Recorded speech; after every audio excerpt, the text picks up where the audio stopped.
किसी ने बड़े कमाल की बात कही है कि वक्त बहुत धारदार होता है, कट तो जाता है लेकिन बहुत कुछ काटने के बाद अंत तक देखते रहिए, क्योंकि कुछ ऐसा होगा जो आपने सोचा भी नहीं होगा। मैं हूं सत्या, एक बड़ी छोटी सी कहानी सुनाता हूं जो जिंदगी बदल सकती है। यह कहानी पुराने जमाने की एक गांव में एक बुजुर्ग रहते थे जिनके पास में सोने की थाली थी। इस रहस्य को, इस राज को उन्होंने किसी के साथ शेयर नहीं किया था। सिर्फ उनकी पत्नी जानती थी, जो कि कुछ समय पहले चल बसी थी। घर में किसी को पता नहीं था कि बाबा जी के पास में जो है सोने की थाली है। वह जो बुजुर्ग थे वह अपने कमरे में संदूक के अंदर कपड़ों के नीचे छुपा करके उस थाली को रखते थे। किसी को बताते नहीं थे उसके बारे में। वह ये सोचा करते थे कि जो सबसे कीमती चीज है, इसका इस्तेमाल करने वाला वही व्यक्ति होना चाहिए जो इसके लायक हो। तो प्रतीक्षा करते थे कि हमारे घर पर कभी कोई खाने के लिए ऐसा व्यक्ति आए, भोजन के लिए ऐसा व्यक्ति आए जिसको कि इस सोने की थाली में भोजन परोसा जाए। एक बार उनके घर पर एक संत महात्मा पधारे और जैसे ही संत आए उनका आदर सत्कार हुआ। बुजुर्ग को याद आया कि मेरे पास में सोने की थाली है। वह अपने कमरे की ओर गए, उस संदूक के पास गए, उसको जाकर के हाथ लगाया और वह थाली बाहर निकालने ही वाले थे कि विचार आया कि ऐसे महात्मा को क्या सोने की थाली में भोजन कराना, जो गांव गांव जाते हैं भिक्षा मांगते हैं, उनके लिए नहीं है थाली। और इस विचार के साथ ही उन्होंने वापस उस थाली को वहीं बंद कर दिया और सामान्य थाली में नॉर्मल सी जो प्लेट थी उसमें बाबा जी को, जो महात्मा जी आए थे, उनको भोजन परोस दिया। अब किसी को तो पता ही नहीं था इस रहस्य के बारे में। कुछ समय के बाद में जो राजा के मंत्री थे, वह मंत्री साहब उस गांव में आए हुए थे और रात काफी बीत चुकी थी। तो उन्होंने कहा, हम यहीं रात्रि विश्राम करेंगे।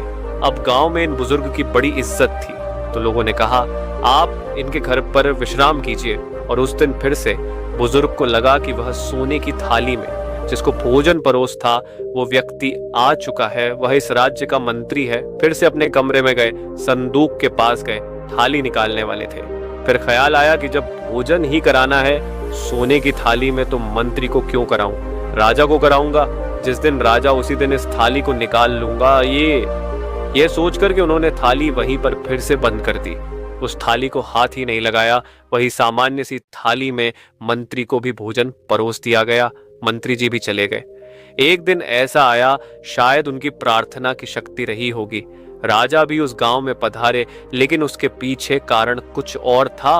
वह जो राजा था वह युद्ध हार चुका था अपने पड़ोसी राज्य से और अपनी सेना को इकट्ठी करने चला था। वो राजा गांव गांव जाकर के लोगों को संगठित करने का प्रयास कर रहा था।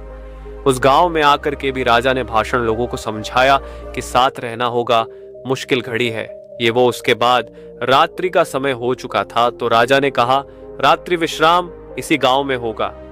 गांव के लोगों ने कहा बुजुर्ग से कि आपके घर पर ही विश्राम करेंगे। राजा साहब और कहां जाएंगे। राजा उस बुजुर्ग के घर पर पधारे और बुजुर्ग ने सोचा कि वो क्षण आ गया है जब सोने की थाली में भोजन परोसा जाए। बड़ी खुशी से अपने कमरे की ओर बढ़े, संदूक के पास गए, कपड़े हटाए जहां छुपी हुई थी, उस थाली को बाहर निकाला और जैसे ही उस थाली को हाथ में लिया, बुजुर्ग को लगा कि नहीं नहीं नहीं नहीं नहीं, ये थाली जो है इसमें तो भोजन उसे करना चाहिए जो गौरवशाली राजा है। हमारे राजा का तो गौरव कम हो गया, अभी अभी पराजय मिली, हार मिली है। हारा हुआ राजा सोने की थाली में खाना खाएगा, अच्छा नहीं लगेगा। ये सोचकर के उन्होंने फिर से उस थाली को उसी संदूक में, उसी बक्से में बंद कर दिया। बॉक्स में वापस आ गए। वही सामान्य से थाली में राजा ने भोजन कर लिया और इस घटना के कुछ दिन बाद बुजुर्ग की मृत्यु हो गई। काफी समय बीत जाने के बाद जो उनका बेटा था वो गया और पिताजी की वजीयती संदूक को खोल देख रहा था। क्या क्या है उसमें, तो अंदर एक काली थाली मिली, काली पड़ चुकी थी, रखी। उसने अपनी पत्नी को बुला करके कहा कि देखो पिताजी क्या करते थे, उन्होंने थाली छुपा के रख रखी थी, काली हो चुकी है। पूरी की पूरी पत्नी ने भी मुंह फेर लिया कि अरे क्या गंदी सी थाली मुझे दिखा रहे हो, ऐसा करो हमारे घर में जो पालतू कुत्ता है उसको इसमें भोजन परोस शुरू कर दो। वह थाली हर दिन इस्तेमाल में लाई जाने लगी, हर दिन उसमें भोजन जो है परोसा जाने लगा। लेकिन एक पालतू कुत्ते के लिए कहाँ बुजुर्ग ने बचा करके रखी थी कि कोई आएगा और इसमें खाएगा। और क्या उस थाली का हाल हो गया।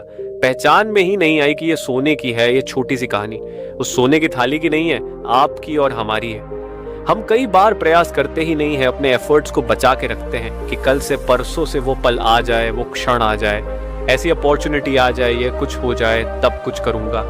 और जब तक हमें समझ में आता है तब तक समय निकल चुका होता है। जिंदगी ना छोटी नहीं होती है। लोग वाकई में जीना देरी से शुरू करते हैं, जब तक रास्ते समझ में आते हैं वापस जाने का समय हो जाता है।